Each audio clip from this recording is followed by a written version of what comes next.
2024 में फोन आपको क्या देख के लेना चाहिए सब बताएंगे अंदर का सच। 12 मेगापिक्सल कैमरा 200 मेगापिक्सल कैमरा की छुट्टी कर दे रहे हैं। काफी सारे केस में 1-2 साल पुराने प्रोसेसर अभी के प्रोसेसर से ज्यादा बेटर है। डायमेंसिटी स्नैप के ड्रैगन है, यूएफएस है, मीडियाटेक, पता नहीं क्या क्या भर दिया गया है। इतनी सारे नंबर, इतनी सारी चीजें। हम ना हर साल आपको एक वीडियो बना के देते हैं जिसमें हम काफी सारे चार्ट्स बनाते हैं, किस टाइप का डिस्प्ले, किस टाइप का प्रोसेसर होना चाहिए और हर प्राइस पॉइंट के हिसाब से कौन कौन सी स्पेसिफिकेशन आपके लिए सही रहेंगी इस टाइम पीरियड के लिए, वो मैं आपको सब कुछ क्लियर करके बता दूंगा इस वाली वीडियो में। तो मम्मी के पर्स में से पैसा निकाल लीजिए, पापा का बटुआ मार लीजिए और बहन की बाली बेच के आज हम स्मार्टफोन खरीद। नहीं यार, बहन की बाली नहीं बेचेंगे। किसी भी फोन को लेने आप जाओगे, सबसे पहली चीज होती है डिस्प्ले। अलग अलग तरह के भाई, AMOLED, LCD, HDR, 10 bit, 8 bit, पता नहीं क्या क्या आ रहा है। मैं आपको देखो सिंपल चीज बताता हूँ। 3 तरह के होते हैं, एक होता है टीएफटी, दूसरा होता है एलसीडी, तीसरा होता है एमोलेड। तो टीएफटी होता है उसकी ब्राइटनेस भी बढ़िया होती है, कॉन्ट्रास्ट बढ़िया होता है। ये यूजुअली बहुत सस्ते फोन्स में आता है एंड आजकल टीएफटी डिस्प्ले वाले फोन आप मत ही लो तो बेटर है। टीएफटी और एलसीडी थोड़ा भाई भाई की तरह आप बोल सकते हो। एलसीडी आपको एकदम बजट स्मार्टफोन में देखने के लिए मिलता है एंड ये कुछ जो एकदम हाई क्वालिटी के एलसीडी होते हैं वो डिसेंट होते हैं बजट के हिसाब से, बट 15,000 के ऊपर आपको एमोलेड डिस्प्ले ही लेना है।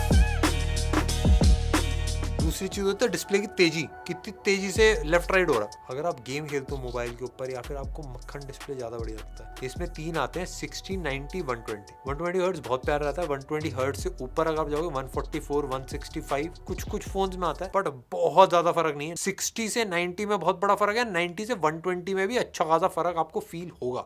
अब डिस्प्ले में ना कुछ चीजें और होती है, एचडीआर लगा होता है, 10 बिट, डॉल्बी विजन, इनको अगर आप इग्नोर भी करोगे तो कोई दिक्कत नहीं आती। इससे 4-5% का फर्क पड़ता है, ज्यादातर लोग नोटिस नहीं कर पाते। अगर एकदम आप डिस्प्ले सेंट्रिक हो तो इनमें से 2 चीजें भी अगर हैं तो आपका काम डेफिनेटली काफी सॉलिड बन जाएगा। तो इन तीनों चीजों में से जितनी ज्यादा हो उतना ज्यादा बेटर है। और देखो दूसरी चीज है बिल्ड एक ऐसी चीज है मेरे हिसाब से बहुत ज्यादा इंपॉर्टेंट है, आपके कैरेक्टर को दिखाती है, आपकी पर्सनालिटी को दिखाती है बहुत ज्यादा। आजकल भाई काफी अलग अलग टाइप के, कुछ लेदर में, प्लास्टिक, ग्लास, अलग अलग वीगन भी लगा दिया कुछ, और साइड्स में भी भाई एल्यूमिनियम, स्टेनलेस स्टील अलग अलग आ रहे हैं, और अब टाइटेनियम की भी एंट्री होगी। देखो बेसिक चीज मैं आपको बताता हूँ, 15,000 रुपए के ऊपर आप कोई भी स्मार्टफोन ले लो, गोरिल्ला ग्लास के बिना मत लेना। मेरे हिसाब से बहुत ज्यादा इंपॉर्टेंट है, स्क्रैच वैच पड़ जाता है, बड़ी दिक्कत होती है। 50,000 के ऊपर ले लो गोरिल्ला ग्लास, विक्टस तो होना ही चाहिए। 25,000 के ऊपर कोई भी फोन ले लो, मेटल और ग्लास दोनों चीजें होंगी तभी मजा आएगा। 25,000 के नीचे अगर ले लो ना तो ग्लास देखो थोड़ा लो क्वालिटी का होता है, वो टूट भी जाता है। मेटल थोड़ा सा मुश्किल होता है मिलना,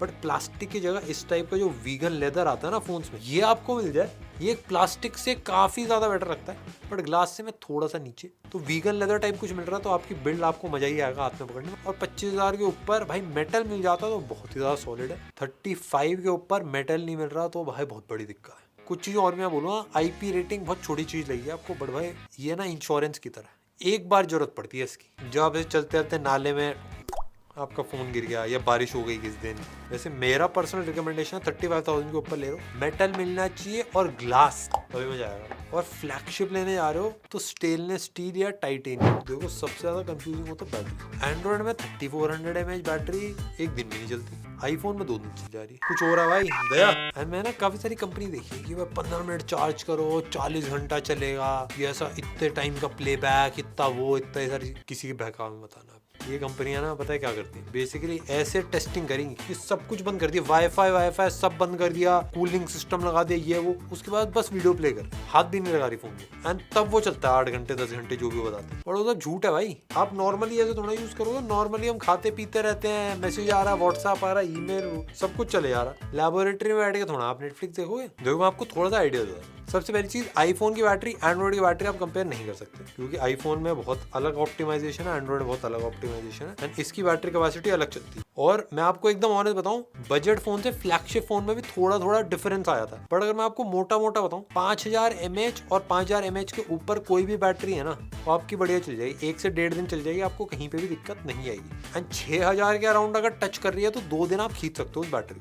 4000 mAh बैटरी के नीचे अगर आप ले लो ना किसी भी फोन को, वो आपको तड़पाएगा। एक दिन आपका फोन नहीं चलेगा ना, आपको 2 बार चार्ज करना पड़ेगा। एंड कभी कभार बीच में चैलेंज आएगा आपको पूरा दिन खींचने। एक दो चीजें ना मैंने और नोटिस करी अभी रिसेंटली, कंपनीज ना ऐसे लिख देंगी supports 120 watt charging, supports 100 watt charging, but आप ये चेक कर लेना चार्जर कितने वॉट का मिल रहा है। काफी सारे केस में 100 वॉट की बात हो रही होती है, बट चार्जर एक्चुअल 50 वॉट का आता है। 100 वॉट का चार्जर आपको अलग से जाके लेना पड़ता है। 100 वॉट का चार्जर अगर आप लेने जाओगे 3-4 हजार रुपए का तो आएगा ही। आप लोग ना बहुत प्यार, क्योंकि पिछले साल मैंने आप सब लोगों को बताया था मेगापिक्सल देख के ना फोन मत लेना भाई। 12 से 25, फिर 25 से 200 मेगापिक्सल पहुंच रहे थे भाई फोन। बड़ा आप लोगों ने बातें समझी। हर कंपनी भाई आपको 3-3, 4-4 कैमरे दिखा देना, ललचाएंगी कि आहा 4 कैमरे हैं मेरे पास। बड़ा ललचाना मत, अपनी लार को ना वापस खींच देना। वो दिक्कत है भाई, ना कैमरे के मेगापिक्सल से ललचा, ना 4 कैमरे के बिंदु। एक काफी नया सा फैशन निकला है कि 4 ऐसे काले काले दिखते हैं, उसमें से एक गायब होता है। एक में सेंसर लगा देते हैं, कुछ लगा देते हैं, बट दिखने में 4 लगता है। देखो मैं सीधा सीधा बताता हूँ, एक अच्छा कैमरा आप प्रेफर कर सकते हो रादर देन भाई 3 एवरेज कैमरे लगा दे, क्योंकि एक तगड़ा कैमरा भाई मजे दिला देगा आपको। कैमरा एक ऐसी चीज है, इसको आप मेगापिक्सल और कितने कैमरा उससे देख के ना आप कंफ्यूज होगे। एंड मैं सेंसर बताने लगा, सोनी IMX ये वो, बट सारी कंपनियां तो बताती भी नहीं है सेंसर, आधी कंपनियां गायब कर देती हैं। एंड गलती से भी जो कंपनी अपनी सैंपल डालते हैं उसको देख के तो ओ भाई वो ऐसी फोटो डालेंगे, ऐसी फोटो मैं कैमरे से भी ना ले पाऊं। मैं आपको थोड़ा सा अंदाजा देता हूँ। देखो अभी अगर आप नोटिस करोगे आईफोन के कैमरे काफी अच्छे होते हैं, सैमसंग के भी कैमरे काफी अच्छे होते हैं। आईफोन 13 12 मेगापिक्सल का कैमरा, खाली प्राइमरी नहीं तो टेलीफोटो और ये सारे तो 12-12 मेगापिक्सल होते हैं ना, बहुत तगड़ी फोटो खींचते हैं, वीडियोस फोटोज बहुत नेक्स्ट लेवल खींचते हैं। और ज्यादा मेगापिक्सल करने का नुकसान भी है, 200 मेगापिक्सल दिखने में तो बहुत तगड़ा लगता है, बट लो लाइट में परफॉर्मेंस बहुत बेकार आती है। काफी सारे 200 मेगापिक्सल कैमरे की, जैसे आप मेगापिक्सल बढ़ाते जाओगे ना लो लाइट परफॉर्मेंस गिर जाती है। एंड लो लाइट फोटो में तो चलो फिर भी आप नाइट मोड लगा लो, बट वीडियो में आपको भाई कम लगेंगे। एक सीक्रेट टेक्निक बताता हूं, हम सारे रिव्यू में दिखाते हैं सारी फोटोज, एंड उसको आप देख के आइडिया आपको अच्छा खासा लग जाएगा। हम बेसिक चीजें बताते हैं, कॉन्ट्रास्ट कैसा है, कलर्स कैसे हैं, डिटेल्स कैसी आ रही है। अगर मैं बेसिक टेस्ट होता हूँ, सेल्फी लें, दाढ़ी के बाल एकदम क्लियर दिख रहे हैं तो भाई डिसेंट सेल्फी है। बैक साइड में खींच रो, इंडोर लाइटिंग में फुल जूम पे आपको अगर दिख पा रहा है तो अच्छी डिटेल्स आप बोल सकते हो। हर कंपनी के थोड़े अलग अलग कलर होते हैं। अगर आपको थोड़ी सी नेचुरल फोटो पसंद आती है, एप्पल, सैमसंग, नथिंग, OnePlus और मोटोरोला, ये पांचों ये आपको थोड़ी सी नेचुरल टोन्स में देंगे। Oppo, Vivo, iQOO, Xiaomi, Redmi, Poco ये थोड़ा चस्का मार देना, मसाला एक्स्ट्रा, भैया हरी चटनी एक्स्ट्रा कर देना, वो है।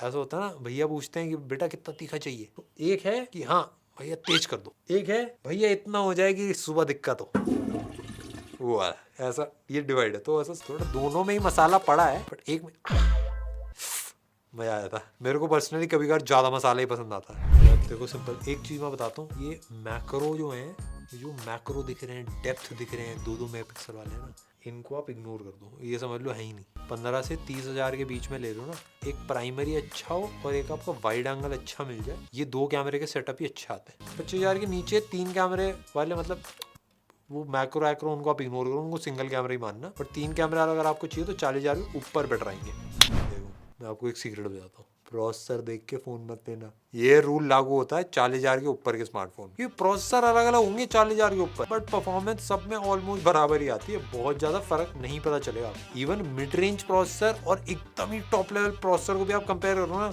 एक्चुअल गेम खेलने में फर्क हम नहीं बता पाते, और हम 10 साल से टेस्ट कर रहे हैं, तो किसी एक नॉर्मल बंदे का भी बता पाना मुश्किल है। जो आप थोड़ा सा प्रीमियम रेंज में चले जाते हो ना, 40 हजार के ऊपर ऑलमोस्ट सारे प्रोसेसर तगड़े हैं, सब आपको अच्छी परफॉर्मेंस देंगे। एंड पहले हीटिंग इशू होते थे, बैटरी कम चल रही है, ये वो सारी चीजें, वो कुछ भी नहीं है। अब बस एक सिंपल चीज रह गई है, ऑप्टिमाइजेशन और बैटरी। प्रोसेसर में बैटरी थोड़ी ज्यादा लगती है, किसी किसी प्रोसेसर में ऑप्टिमाइजेशन कम है, उसकी वजह से गेम थोड़ी कम सेटिंग पे चलेगी। देखो इसमें आप 2 चीजें देख सकते हो, एक आप नैनोमीटर देख सकते हो। नैनोमीटर का होता है जितना कम नैनोमीटर होगा ना, उतनी बैटरी बढ़िया मिलेगी आपको, एंड उतना ही कम गर्म होगा गेम खेलते हुए, तो उतना ही बेसिकली स्टेबल चलेगा प्रोसेसर। ये बहुत इंपॉर्टेंट चीज होती है, क्योंकि नाम वाम तो बहुत कंफ्यूजिंग होते हैं। नैनोमीटर सबका अंदाज लग जाएगा। यूजुअली 4 से 7 नैनोमीटर के होते हैं प्रोसेसर, और मेजर 3 ही कंपनियां जो प्रोसेसर बना रही है, एक सैमसंग का एक्सिनोस है, एक स्नैपड्रैगन है, और एक है MediaTek.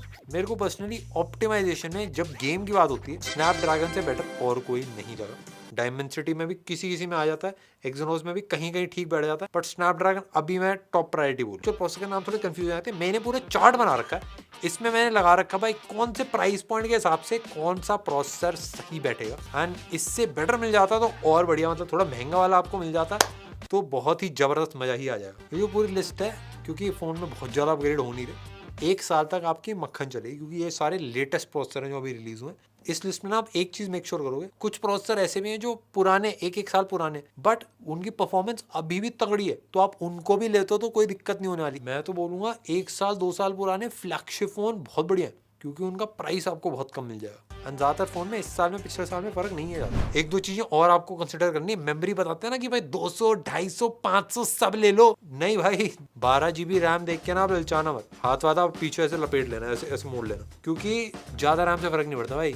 4 GB RAM LPDDR5X better है 12 GB रैम LPDDR4X से। DDR5 अगर आपको मिल रहा तो बहुत तगड़ा है। मैं आपको एकदम चीज सही बताऊं, रैम का नंबर देखने की जरूरत ही नहीं, आप बस LPDDR4 LPDDR5 देखो, 5 आ रही है तो बढ़िया है, चाहे 4 GB रैम भी हो बढ़िया चलेगा, कोई दिक्कत नहीं आएगी। एंड काफी जगह ना मैं रैम में देखा है कि 12 GB रैम बता दी, बट एक्चुअल 6 GB रैम होती है, 6 GB वर्चुअल रैम। वो वर्चुअल रैम को मत गिनना, वो बेकार है, वो मतलब हल्का फुल्का फर्क आएगा, बट वो ज्यादा कुछ है नहीं भाई, वो रैम नहीं है, वो स्टोरेज है जो रैम की तरह दिखाई हुई। और स्टोरेज की बात करी रहे तो स्टोरेज भी ज्यादा के चक्कर में जाना यार, 1 TB 1 TB। आपने आईफोन में देखा है कि 64 से 128 GB जाओ 10-10 हज़ार प्राइस बढ़ जाता है। वो क्यों बढ़ता है प्राइस, कभी आपने सोचा? क्योंकि स्टोरेज महंगी आती है ये जो सस्ती वाली स्टोरेज होती है ये सस्ती आती है। मैं बोल रहा हूँ 1 TB अगर आपको स्टोरेज मिल रही है ना eMMC, और खाली 12 GB मिल रही है UFS 3.0, UFS ले लो भाई।